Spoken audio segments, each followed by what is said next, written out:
জাদু চাদর, আমার একটা বড় বাড়ি চাই।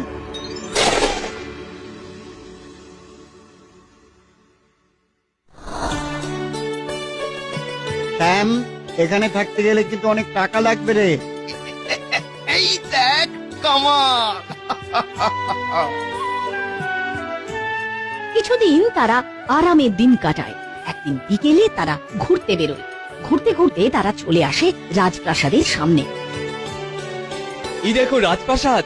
এই চলো না আমরা রাজপ্রাসাদে ঢুকি, আমার কতদিনের শখ রাজসভা দেখার। হ্যাঁ চল, আমাদের দেখে এখন বেশ বড় লোক বলেই মনে হয়। রাজামশাই আমাদের খাতির যত্নই করবেন, কি বলিস? আসুন আসুন, কিন্তু আপনাদের তো ঠিক চিনতে পারলাম না। আমাদের বাড়ি অনেক দূরে। আগে হ্যাঁ, আমাদের পৃথিবী ঘোরার খুব শখ, তাই ঘুরতে বেরিয়েছি। ঘুরতে বেরিয়েছে মানে ধন সম্পত্তি বেশ ভালোই আছে। মনে হয় এরা কোনো রাজ্যের রাজকুমার। তা বেশ তো, আমাদের এই রাজ্যে কেমন লাগছে আপনাদের? খুব ভালো লাগছে। এমন সুন্দর রাজ্য আমরা কিন্তু খুব কম দেখেছি। বেশ বেশ, আপনারা হলেন আমার অতিথি। আজ রাতে এখানে আপনাদের নিমন্ত্রণ রইল। এই যে আমার কন্যা মণিমালা, ও নিজের হাতে আজ আপনাদের জন্য রান্না করবে। হ্যাঁ, সবাই বলে আমার রান্নার হাত খুব ভালো। আপনারা নিমন্ত্রণ গ্রহণ করুন। করলাম তো, গ্রহণ করলাম।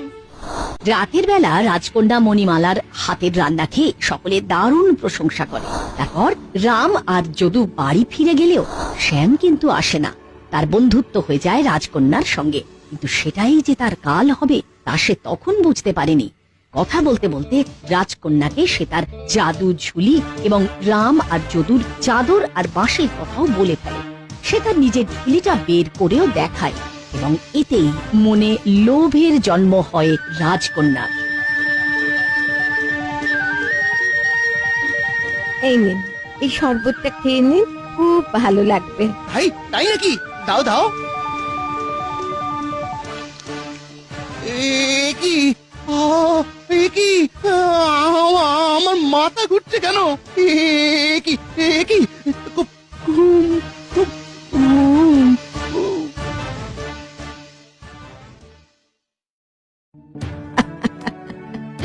এবার তোমার জাদু থলি আমার।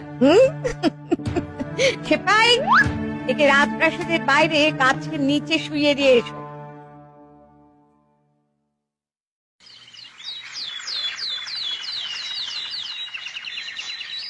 কি ব্যাপার বলতো, শ্যাম এখন এলো না তো? জানে ভাই ভাই, সর্বনাশ হয়ে গেছে ভাই, বড় সর্বনাশ হয়ে গেছে। কি হয়েছে? ওই রাজকুমারী আমার জাদু থলি